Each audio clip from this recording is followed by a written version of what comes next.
People say the cruelest thing a mother can do is outlive her children. They're wrong. The cruelest thing is living long enough to hear them wish you hadn't. I wasn't supposed to hear that phone call. That's the thing about being 91. People forget you're in the room. They talk over you, around you, through you, the way you'd talk around a lamp or a coat rack, something that's been in the same spot for so long it stops registering as alive. My son David was in the kitchen, my kitchen, the one I've cooked in for 57 years, and he was on the phone with his sister Helen. He didn't close the door. Why would he? I was in the living room, in Harold's old chair, and I suppose he assumed I was asleep, or deaf, or both. I wasn't either. "It can't go on like this forever," he said. And then, after a pause, the kind of pause that tells you the other person is agreeing, he said, "We need to start thinking practically. She's 91. The house alone is worth, well, you know what it's worth." I sat very still, the way you do when you realize the ground beneath you has shifted and you don't want to fall. I pressed my hands into the armrests, Harold's armrests, the ones worn smooth by his elbows over 40 years, and I held on. He kept talking. Numbers, timelines, something about a lawyer named Prescott who could expedite things. Helen apparently had already looked into what the house would sell for. My house, the house where I brought my babies home, the house where Harold died in the bedroom upstairs, holding my hand, asking me if I could hear the birds outside. I told him yes. I lied. It was January. There were no birds. But he smiled, and that was the last thing his face did. And now my children were dividing it up like a pie. I should tell you I'm not one of those mothers who pretends her children are perfect. I raised 3 of them, David, Helen, and Paul. David is the oldest, 67 now, retired from the insurance business, lives 20 minutes away but visits like he lives in another country. Helen is 63, married to Richard, they're in Delaware, and she calls every Sunday at exactly 4 o'clock, as if she's punching a time card. And Paul, my youngest, my quiet one, Paul lives in Oregon and sends me cards on my birthday with handwriting I can barely read. I love them. I love them the way you love people you made with your own body, completely, irrationally, and with full knowledge of their flaws. But love doesn't make you blind. It makes you something worse. It makes you willing to see and forgive at the same time, over and over, until one day you realize you've been forgiving things that were never aimed at you before. They were aimed at what you have. Harold left me comfortable, not rich comfortable. He worked at the post office for 38 years, and he saved like a man who grew up during the Depression, which he did. Every dollar that came into this house was accounted for. He had a little notebook, green cover, spiral bound, and he wrote down everything. Groceries, $42.30. Cecily's birthday flowers, $15. Roof repair estimate, $3,200 declined. Will patch myself. That notebook is still in the drawer of the kitchen table. I haven't moved it. Sometimes I open it just to see his handwriting and feel like he's still here, making sure we're all right. The house is paid off, has been since 1996. There's a savings account, a small investment Harold's friend Martin helped him set up in the 80s, and my pension from 22 years of working at the school library. It's not a fortune. But in my children's eyes, the eyes of people who have mortgages and car payments and college funds that never seem to be enough, it's something. It's potential. It's what happens after I stop breathing. I didn't sleep that night. I lay in bed the left side, always the left side, even though there's no one on the right anymore, and I stared at the ceiling. There's a water stain up there shaped like a mitten. I've stared at it so many times I could draw it from memory. And I thought about what David said. It can't go on like this forever. As if my being alive was an inconvenience, a delay, a traffic jam on the way to somewhere better. I cried. Not loudly, I stopped crying loudly years ago. There's no point when there's no one to hear it. I cried the way old women cry, quietly, into a pillow that still smells faintly of the man who used to sleep beside me, wondering if this is what I raised them for. The next morning I made my decision. Not all at once it came to me in pieces, the way bread rises, slowly, then all at once. I was standing in the kitchen, making toast, the same toaster Harold bought in 1989. Still works. They don't make things like that anymore, and I thought, they're waiting. They're waiting for me to die so they can sell this house, split the money, and move on with their lives. And I thought, what if I don't let them? Not out of spite. I want you to understand that. I'm not a spiteful woman. I've never been one to slam doors or write people out of my life. But something in me, something old and stubborn and tired of being underestimated, something in me said, Cecily, you've spent your whole life giving. You gave them your body, your sleep, your patience, your best years. You cooked 10,000 dinners and ironed 10,000 shirts and sat through 10,000 school plays and baseball games and parent-teacher conferences where they told you your children were adequate. You held them. When they cried and bit your tongue, when they were wrong, and loaned them money you never got back and never asked for. And now they're sitting in their houses, checking their watches, wondering how much longer you're going to take. You know what I thought? I thought, I'm going to take as long as I want, and I'm going to spend every cent doing it. You know, I spent a long time learning things the hard way, how to stand up for myself, how to recognize when love has terms and conditions, how to know my own worth when the world tells me I'm past my expiration date. I put some of what I've learned together, the things I wish someone had handed me 30 years ago. If you're curious about what helped me, I left it in the first comment below this video. It's there whenever you're ready for it. The first thing I did was call my friend Margaret. Margaret Chen, 88 years old, sharper than a surgeon's knife, lives alone in a little blue house on Maple Street. Margaret has been my friend since 1974, when our daughters were in the same ballet class, and we bonded over the fact that neither of them could dance. Margaret's the kind of woman who says exactly what she means and never apologizes for it. I called her and said, Margaret, I need a lawyer. Not the kind my children would hire, the kind that makes my children nervous. She laughed, that dry, cracking laugh she has like a walnut being opened. Finally, she said, I've been waiting for this call for 10 years. I found a lawyer, a woman named Patricia Linden, young, maybe 45, with eyes that looked like they'd already seen enough nonsense to last a lifetime. I sat in her office with my pocketbook on my lap and my good shoes on, and I told her everything. The phone call, the numbers, the lawyer named Prescott. The way David said, it can't go on forever, as if my heartbeat was a scheduling conflict. Patricia didn't flinch. She leaned forward and said, Mrs. Marrow, what would you like to do?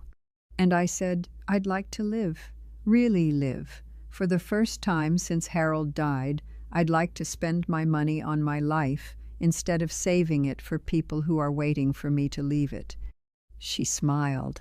It was a good smile, the kind that says, I'm going to enjoy this. We started with the will.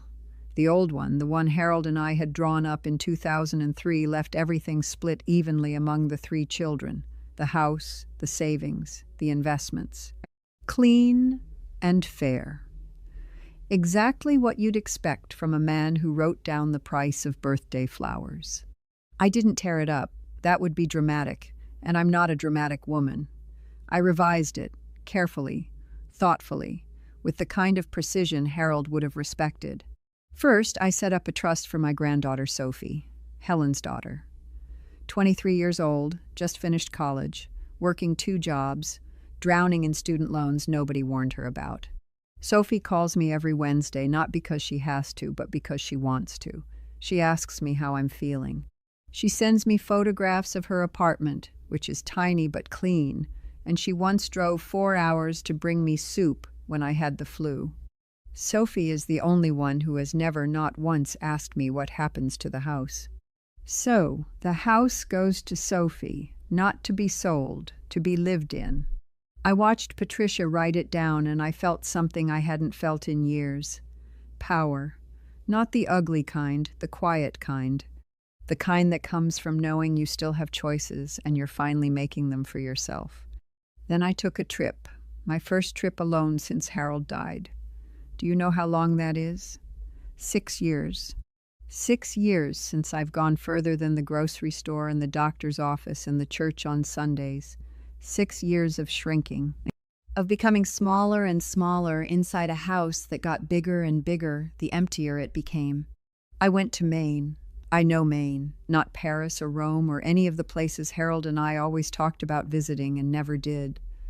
But I'd seen a photograph of a lighthouse on a rocky coast, and something about it, the stubbornness of it, standing there alone against all that water, something about it felt like me. I booked the trip myself, on the computer. Helen had taught me how to use it 3 years ago, mostly so I could order my prescriptions. But I figured if I could buy blood pressure medication online, I could buy a train ticket. It took me 40 minutes and I accidentally booked a seat in business class, which cost more than I intended, but you know what? I kept it. My legs don't fold the way they used to, and if I'm spending my children's inheritance, I might as well start with leg room. The train ride was 4 hours. I sat by the window and watched the world go by towns I'd never heard of, rivers I'd never crossed, backyards with laundry hanging on lines the way my mother used to hang ours.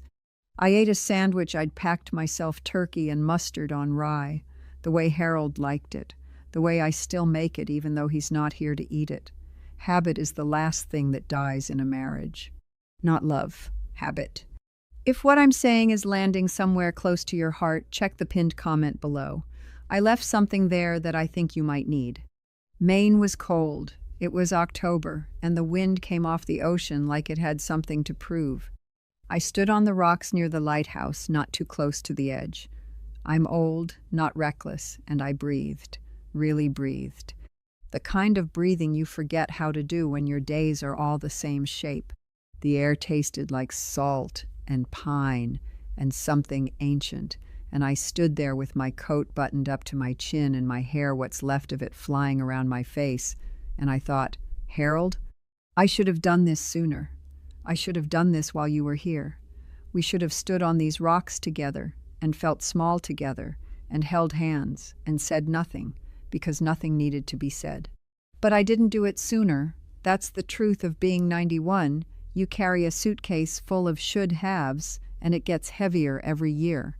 I stayed in a little bed and breakfast run by a woman named June. Short, round, with a laugh that filled every room she walked into. June made blueberry pancakes in the morning and poured coffee without asking if you wanted some. She just poured the way women of a certain generation do, because feeding people is how we say, you matter. June was 72, a widow herself, and we sat at her kitchen table one evening and talked for 3 hours about nothing and everything. Our husbands, our children, the strange, hollow feeling of being a woman, alone in a house built for two.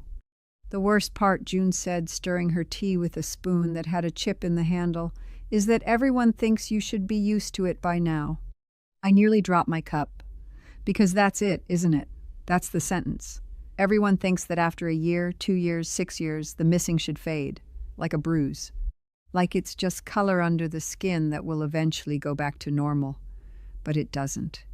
It just moves deeper where people can't see it, and you learn to walk around with it because what's the alternative? You can't call in sick for grief. There's no leave of absence for loneliness. When I got home from Maine, there were 4 missed calls from David and 2 from Helen. David's voicemail said, "Mom, where are you? We've been calling. Are you okay?" As if my absence from the house was an emergency. As if I wasn't allowed to go anywhere without filing a report. Helen's voicemail was tighter, more controlled. "Mom, please call us back. David said you weren't answering the door." I called them back the next day. Not that evening, the next day. Because I wanted to sit in my house, in Harold's chair, with the lamp on and a cup of tea, and enjoy the feeling of having been somewhere, of having gone and come back on my own terms, of being a person who travels, not a person who waits. "Where were you?" David asked. His voice had that edge, the one that sounds like concern but feels like control. "Maine," I said. "Maine? Why?"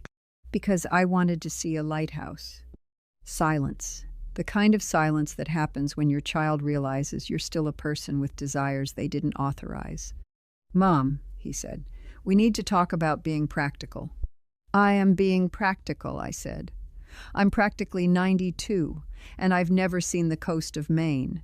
That's not practical, that's a tragedy." He didn't laugh. David never laughs at my jokes. That might be the thing I'm most disappointed about as a mother. Not that my children turned out to be imperfect, but that my oldest son has no sense of humor. Harold would have laughed. Harold always laughed. I kept going. Not to Maine, to other places. I took a bus to Vermont and saw the leaves change color. I went to a concert at the community college, a young woman playing cello Bach, something in a minor key that made my chest hurt in the best way. I signed up for a watercolor class at the senior center, even though my hands shake and everything I paint looks like it's melting. The teacher, a patient young man named Raphael, told me my work had emotional truth. I told him it had arthritis. He laughed. David wouldn't have. I donated to the school library where I used to work. Not a small donation, a real one, enough to buy new books and fix the heating system that's been broken since 2018. I called it the Harold Marrow Reading Room, and they put a little plaque by the door.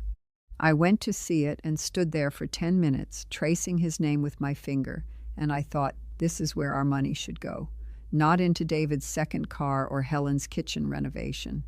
Into a room full of books with your name on the wall. I know what you're thinking. You're thinking I'm being vindictive. I'm not. I promise you I'm not. If my children had come to me honestly, openly, with their hands out and their hearts showing, I would have given them anything, everything. I would have signed over the house and slept on Margaret's couch if they'd asked me with love instead of calculation. But they didn't ask. They planned. They scheduled. They talked about me in the past tense while I was still in the present tense, still breathing, still here, still making toast on a toaster from 1989. That pinned comment I mentioned earlier, it's still there. If any of this feels familiar, go take a look. I wouldn't mention it if I didn't think it mattered. The hardest part came when Paul visited, my youngest. Paul, who lives in Oregon, who sends birthday cards with unreadable handwriting, who has always been the quietest and the gentlest, and if I'm honest, the most like Harold. Paul flew in for Thanksgiving the first time he'd been home in 2 years, and I could see it on his face the moment he walked through the door. The guilt, the discomfort, the weight of knowing what David and Helen had been doing and not stopping it. We sat at the dining room table, the mahogany one Harold's father built with his own hands, the one with the scratch from when David ran a toy car across it in 1965, and I served turkey and cranberry sauce and sweet potatoes, the same meal I've made every Thanksgiving for 60 years. My hands shook, pouring the gravy. They always shake now, but they remember how to cook. They remember the measurements. 3 cups of broth, a tablespoon of flour, a pinch of pepper. My hands have made this gravy since before Paul was born, and they'll make it until they can't hold the spoon anymore. Paul ate quietly. He complimented the food. "This is perfect, Mom, just like always."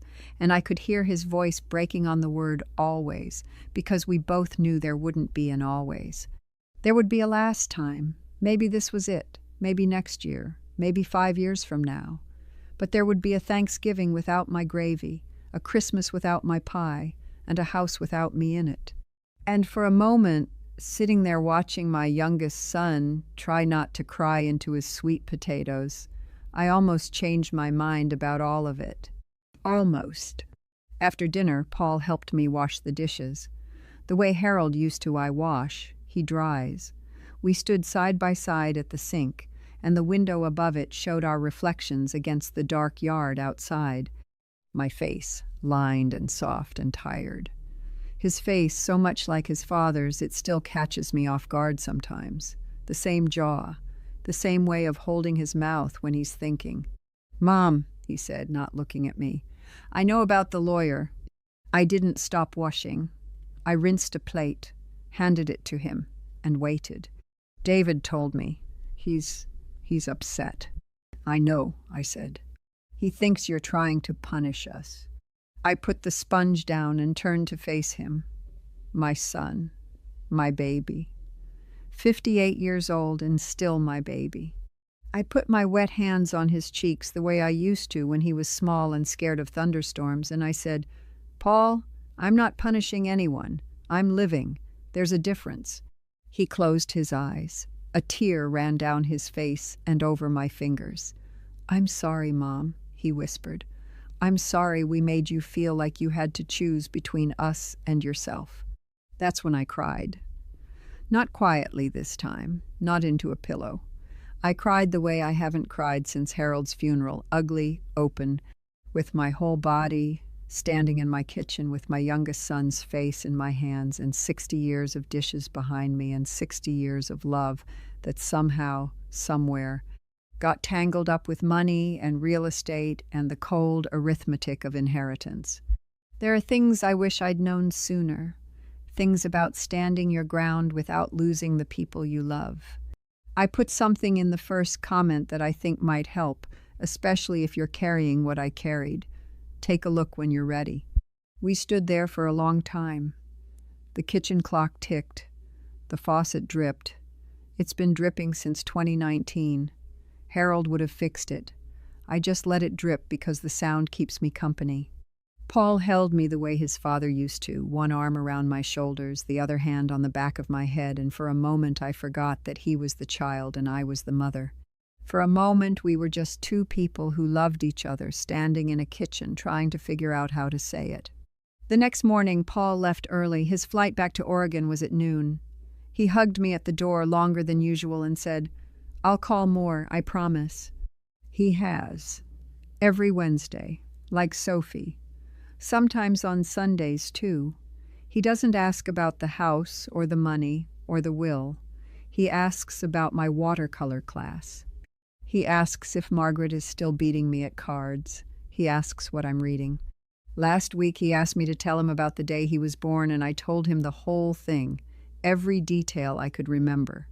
The yellow wallpaper in the hospital room. The nurse named Deborah, who had cold hands but a warm voice. The way Harold looked at Paul for the first time, like a man who had just been handed the entire world wrapped in a 7-pound blanket. Paul cried again. I could hear it through the phone. I didn't say anything. Sometimes the kindest thing a mother can do is let her child cry without trying to fix it. David and Helen have not called since Thanksgiving. Not once. It's been, let me think, 4 months. No. 5. 5 months of silence. And I'd be lying if I said it doesn't hurt. It does. It hurts the way only your children can hurt you deeply. Specifically, in a place that no amount of age or wisdom can armor. But I'll tell you something. It hurts less than being treated like a line item on a spreadsheet. It hurts less than hearing my son calculate the value of my home while I sat in the next room, breathing, alive, still here. It hurts less than being invisible. I had a conversation with Margaret about it. We were sitting in her kitchen. She makes the worst coffee I've ever tasted.